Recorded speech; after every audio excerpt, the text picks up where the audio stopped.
शुक्लाम्बरधरं विष्णुं शशिवर्णं चतुर्भुजं प्रसन्नवदनं ध्यायेत् सर्वविघ्नोपशान्तये। शुक्लाम्बरधरं विष्णुं शशिवर्णं चतुर्भुजं प्रसन्नवदनं ध्यायेत् सर्वविघ्नोपशान्तये। शुक्लाम्बरधरं विष्णुं शशिवर्णं चतुर्भुजं प्रसन्नवदनं ध्यायेत् सर्वविघ्नोपशान्तये। शुक्लाम्बरधरं विष्णुं शशिवर्णं चतुर्भुजं प्रसन्नवदनं ध्यायेत् सर्वविघ्नोपशान्तये।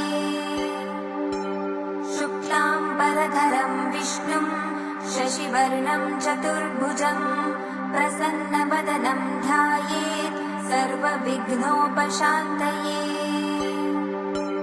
शुक्लाम्बरधरं विष्णुं शशिवर्णं चतुर्भुजं प्रसन्नवदनं ध्यायेत् सर्वविघ्नोपशान्तये। शुक्लाम्बरधरं विष्णुं शशिवर्णं चतुर्भुजं प्रसन्नवदनं ध्यायेत् सर्वविघ्नोपशान्तये। शुक्लाम्बरधरं विष्णुं शशिवर्णं चतुर्भुजं प्रसन्नवदनं ध्यायेत् सर्वविघ्नोपशान्तये। शुक्लाम्बरधरं विष्णुं शशिवर्णं चतुर्भुजं प्रसन्नवदनं ध्यायेत् सर्वविघ्नोपशान्तये। शुक्लाम्बरधरं विष्णुं शशिवर्णं चतुर्भुजं प्रसन्नवदनं ध्यायेत् सर्वविघ्नोपशान्तये। शुक्लाम्बरधरं विष्णुं शशिवर्णं चतुर्भुजं प्रसन्नवदनं ध्यायेत् सर्वविघ्नोपशान्तये। शुक्लाम्बरधरं विष्णुं शशिवर्णं चतुर्भुजं प्रसन्नवदनं ध्यायेत् सर्वविघ्नोपशान्तये। शुक्लाम्बरधरं विष्णुं शशिवर्णं चतुर्भुजं प्रसन्नवदनं ध्यायेत् सर्वविघ्नोपशान्तये। शुक्लाम्बरधरं विष्णुं शशिवर्णं चतुर्भुजं प्रसन्नवदनं ध्यायेत् सर्वविघ्नोपशान्तये। शुक्लाम्बरधरं विष्णुं शशिवर्णं चतुर्भुजं प्रसन्नवदनं ध्यायेत् सर्वविघ्नोपशान्तये। शुक्लाम्बरधरं विष्णुं शशिवर्णं चतुर्भुजं प्रसन्नवदनं ध्यायेत् सर्वविघ्नोपशान्तये। शुक्लाम्बरधरं विष्णुं शशिवर्णं चतुर्भुजं प्रसन्नवदनं ध्यायेत् सर्वविघ्नोपशान्तये। शुक्लाम्बरधरं विष्णुं शशिवर्णं चतुर्भुजं प्रसन्नवदनं ध्यायेत् सर्वविघ्नोपशान्तये। शुक्लाम्बरधरं विष्णुं शशिवर्णं चतुर्भुजं प्रसन्नवदनं ध्यायेत् सर्वविघ्नोपशान्तये। शुक्लाम्बरधरं विष्णुं शशिवर्णं चतुर्भुजं प्रसन्नवदनं ध्यायेत् सर्वविघ्नोपशान्तये। शुक्लाम्बरधरं विष्णुं शशिवर्णं चतुर्भुजं प्रसन्नवदनं ध्यायेत् सर्वविघ्नोपशान्तये। शुक्लाम्बरधरं विष्णुं शशिवर्णं चतुर्भुजं प्रसन्नवदनं ध्यायेत् सर्वविघ्नोपशान्तये। शुक्लाम्बरधरं विष्णुं शशिवर्णं चतुर्भुजं प्रसन्नवदनं ध्यायेत् सर्वविघ्नोपशान्तये।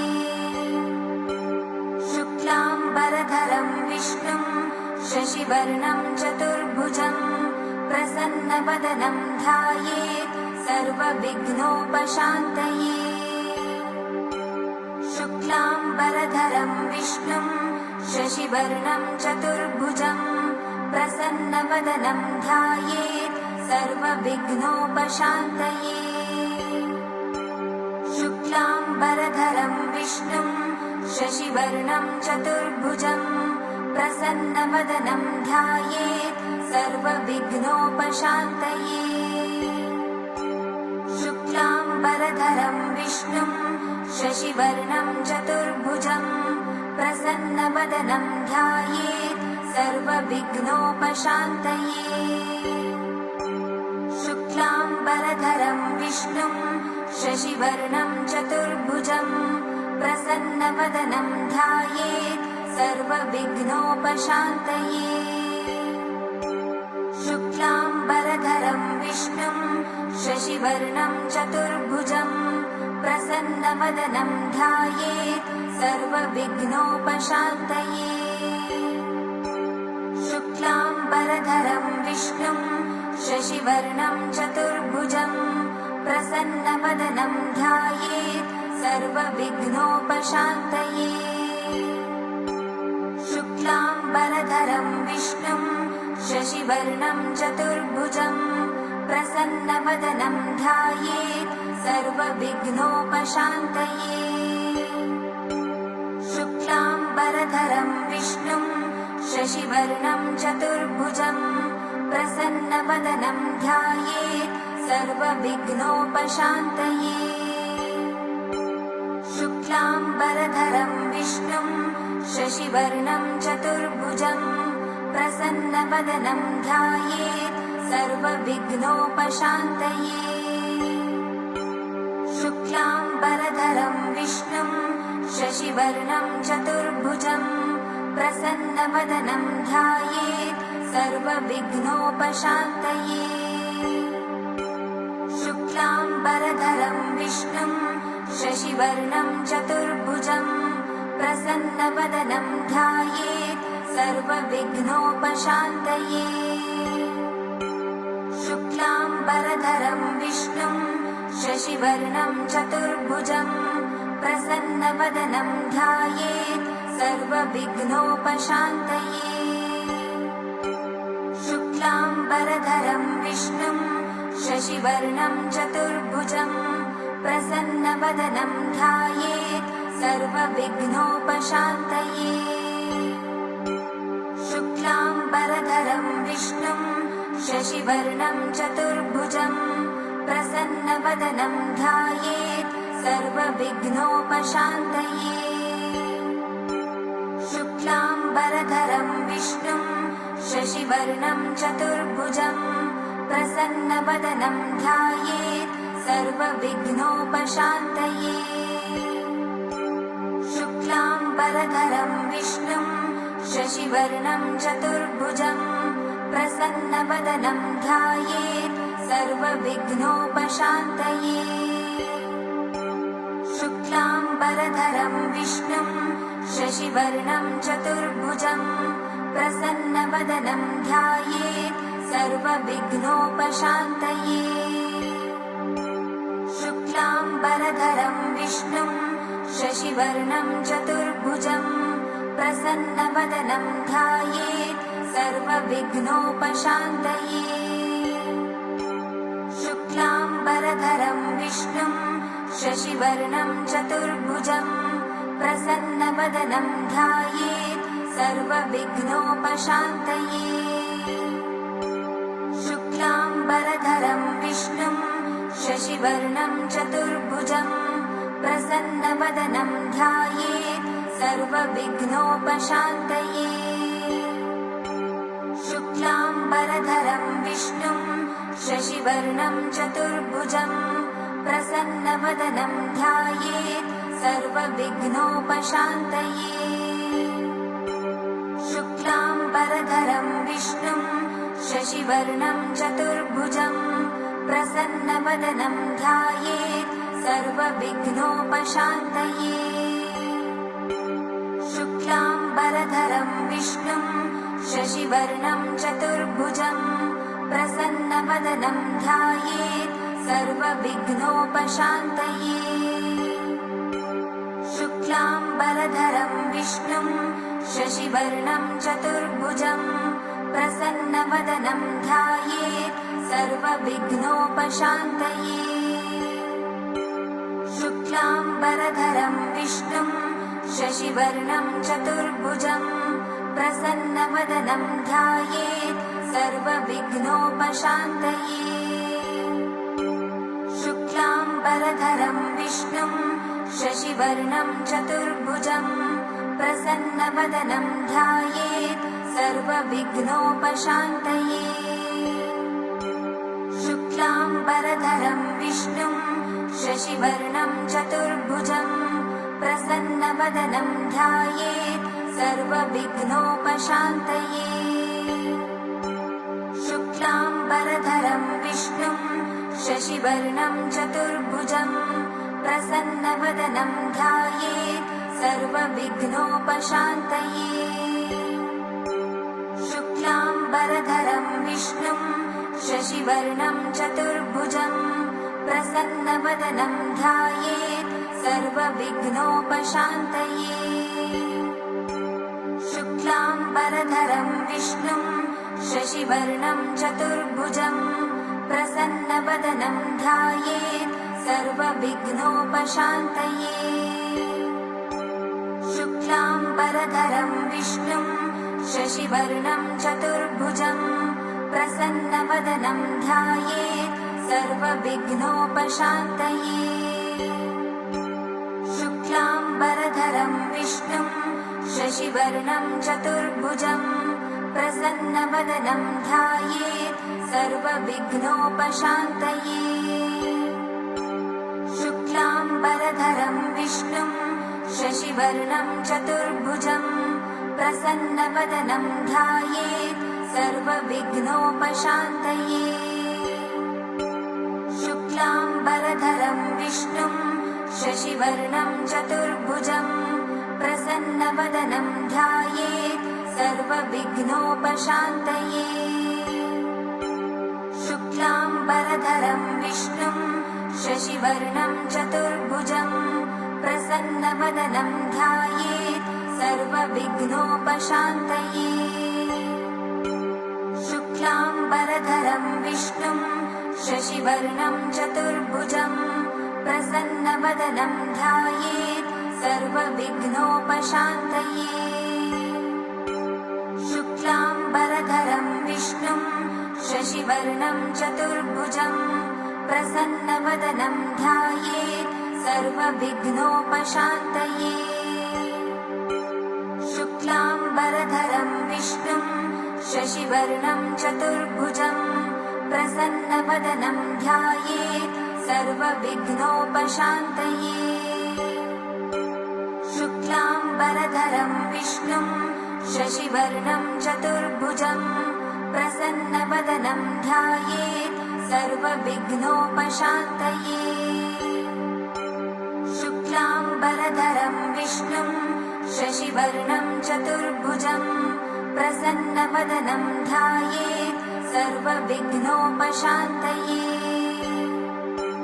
शुक्लाम्बरधरं विष्णुं शशिवर्णं चतुर्भुजं प्रसन्नवदनं ध्यायेत् सर्वविघ्नोपशान्तये। शुक्लाम्बरधरं विष्णुं शशिवर्णं चतुर्भुजं प्रसन्नवदनं ध्यायेत् सर्वविघ्नोपशान्तये। शुक्लाम्बरधरं विष्णुं शशिवर्णं चतुर्भुजं प्रसन्नवदनं ध्यायेत् सर्वविघ्नोपशान्तये। शुक्लाम्बरधरं विष्णुं शशिवर्णं चतुर्भुजं प्रसन्नवदनं ध्यायेत् सर्वविघ्नोपशान्तये।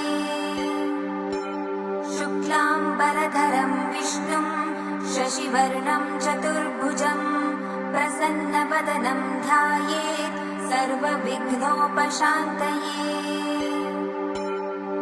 शुक्लाम्बरधरं विष्णुं शशिवर्णं चतुर्भुजं प्रसन्नवदनं ध्यायेत् सर्वविघ्नोपशान्तये। शुक्लाम्बरधरं विष्णुं शशिवर्णं चतुर्भुजं प्रसन्नवदनं ध्यायेत् सर्वविघ्नोपशान्तये। शुक्लाम्बरधरं विष्णुं शशिवर्णं चतुर्भुजं प्रसन्नवदनं ध्यायेत् सर्वविघ्नोपशान्तये। शुक्लाम्बरधरं विष्णुं शशिवर्णं चतुर्भुजं प्रसन्नवदनं ध्यायेत् सर्वविघ्नोपशान्तये।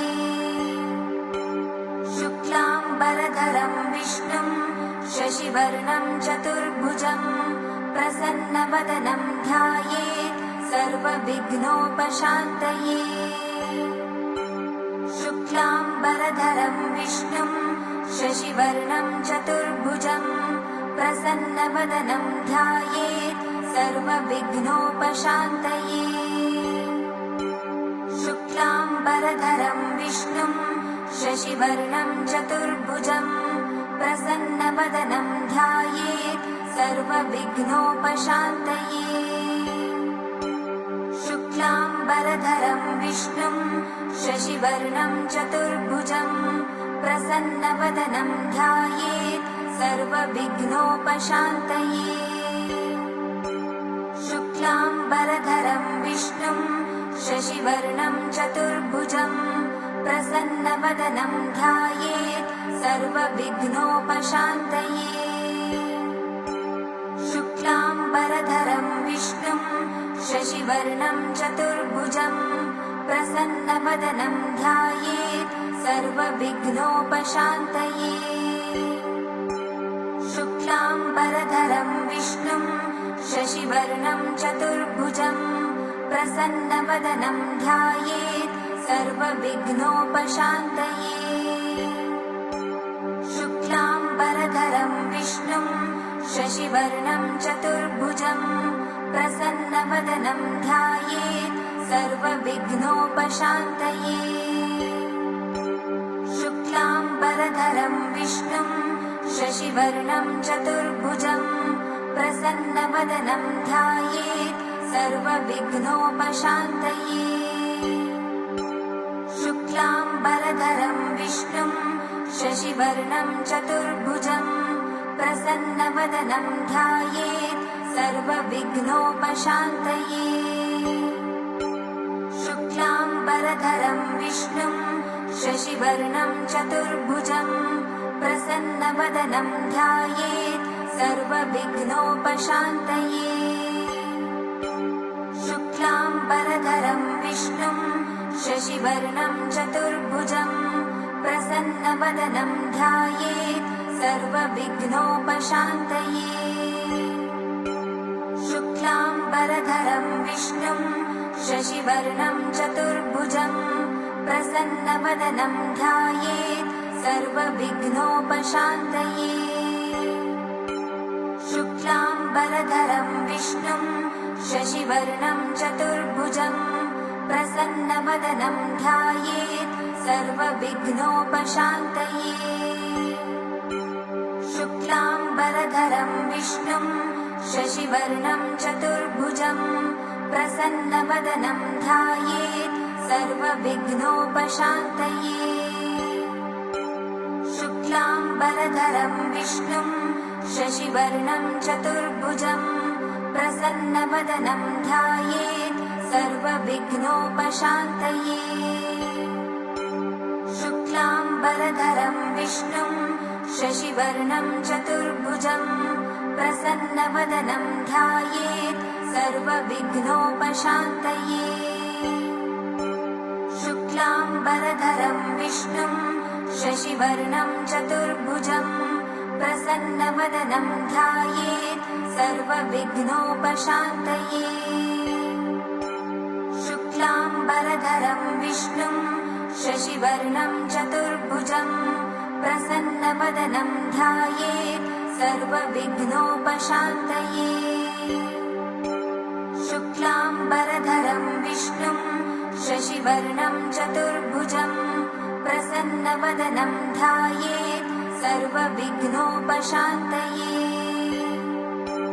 शुक्लाम्बरधरं विष्णुं शशिवर्णं चतुर्भुजं प्रसन्नवदनं ध्यायेत् सर्वविघ्नोपशान्तये। शुक्लाम्बरधरं विष्णुं शशिवर्णं चतुर्भुजं प्रसन्नवदनं ध्यायेत् सर्वविघ्नोपशान्तये। शुक्लाम्बरधरं विष्णुं शशिवर्णं चतुर्भुजं प्रसन्नवदनं ध्यायेत् सर्वविघ्नोपशान्तये। शुक्लाम्बरधरं विष्णुं शशिवर्णं चतुर्भुजं प्रसन्नवदनं ध्यायेत् सर्वविघ्नोपशान्तये। शुक्लाम्बरधरं विष्णुं शशिवर्णं चतुर्भुजं प्रसन्नवदनं ध्यायेत् सर्वविघ्नोपशान्तये। शुक्लाम्बरधरं विष्णुं शशिवर्णं चतुर्भुजं प्रसन्नवदनं ध्यायेत् सर्वविघ्नोपशान्तये।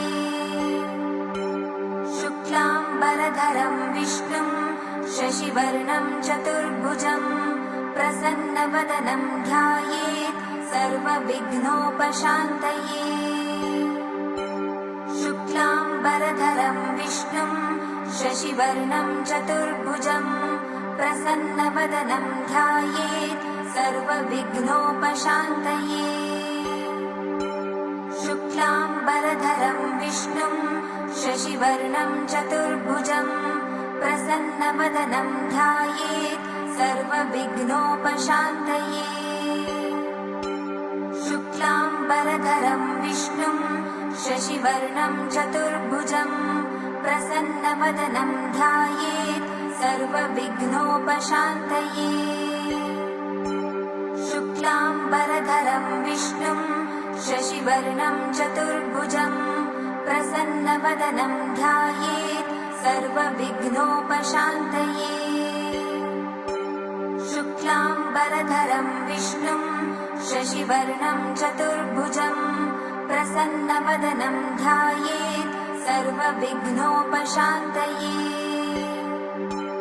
शुक्लाम्बरधरं विष्णुं शशिवर्णं चतुर्भुजं प्रसन्नवदनं ध्यायेत् सर्वविघ्नोपशान्तये। शुक्लाम्बरधरं विष्णुं शशिवर्णं चतुर्भुजं प्रसन्नवदनं ध्यायेत् सर्वविघ्नोपशान्तये।